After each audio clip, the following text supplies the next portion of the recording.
Hello friends, உங்களோட Oppo ஃபோன்ஸில் இந்த மாதிரி செட்டிங்ஸில் வந்து ப்ராப்ளம் இருக்கா? இதை வந்து எப்படி வந்து டால்பேக் மோடை வந்து ஆஃப் பண்ணுறது அப்படின்றத பற்றி பார்ப்போம். நிறையா பேருக்கு இன்றைக்கி வர ப்ராப்ளம்ஸில் என்னென்னு கேட்டிங்கன்னா, இந்த மாதிரி பார்த்திங்கன்னா அவங்கவுங்க ஃபோன்ஸில் ஒரு டேட்டாவையும் தொட பார்த்திங்கன்னா இன்ஜின் வந்து ரீட் பண்ண ஆரம்பிச்சிடும். இது பேர் வந்து பார்த்திங்கன்னா டால்பேக் மோடு.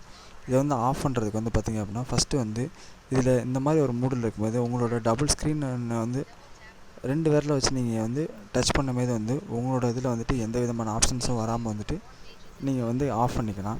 இதுக்கு வந்து பார்த்திங்க அப்படின்னா இதை ஆஃப் பண்ணுறதுக்கு ஃபஸ்ட்டு வந்து உங்களோட செட்டிங்ஸில் வந்துட்டு டபுள் டிக் பண்ணுங்கள். இப்போ வந்து உங்களோட செட்டிங்ஸ் ஓப்பன் ஆனதுக்கப்புறம் உங்களோட 2 விரலை வந்து ஸ்க்ரீனில் வச்சு ஸ்க்ரோல் பண்ணி மேலே கொண்டு வாங்க. மேலே வந்ததுக்கப்புறம் பார்த்திங்க அப்படின்னா அடிஷ்னல் செட்டிங்ஸை வந்து டபுள் கிளிக் பண்ணுங்கள்.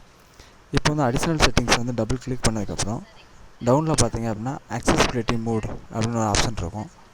அதை வந்து டபுள் கிளிக் பண்ணி ஓப்பன் பண்ணிக்கங்க. ஓப்பன் பண்ணதுக்கப்புறம் பார்த்திங்க அப்படின்னா டால்பேக் அப்படின்னு ஒரு ஆப்ஷன் இருக்கும். அந்த ஆப்ஷனை வந்து டபுள் கிளிக் பண்ணிவிட்டு உங்களோட டால்பேக் மோடை வந்து டேரெக்டாக டபுள் கிளிக் பண்ணிவிட்டு ஆஃப் பண்ணிடுங்க. இப்போ வந்து பார்த்திங்க அப்படின்னா இந்த ப்ராப்ளம் வந்து ஈஸியாக வந்து சால்வ் ஆகிடும். இது மூலியமாக பார்த்திங்க அப்படின்னா உங்கள் ஃபோனில் இருக்க இந்த டால்பேக் மோடை வந்து ஈஸியாக வந்து நீங்கள் ஆஃப் பண்ணிக்கலாம். ஓகே ஃப்ரெண்ட்ஸ், இந்த வீடியோ வந்து உங்களுக்கு ஹெல்ப்ஃபுல்லாக இருக்கும்னு நினைக்கிறேன். இந்த வீடியோ உங்களுக்கு பிடிச்சிருக்கு அப்படின்னா மறக்காமல் நம்ம சேனலுக்கு வந்து ஒரு லைக் பண்ணுங்கள். தேங்க்ஸ் ஃபார் வாட்சிங் ஃப்ரெண்ட்ஸ்.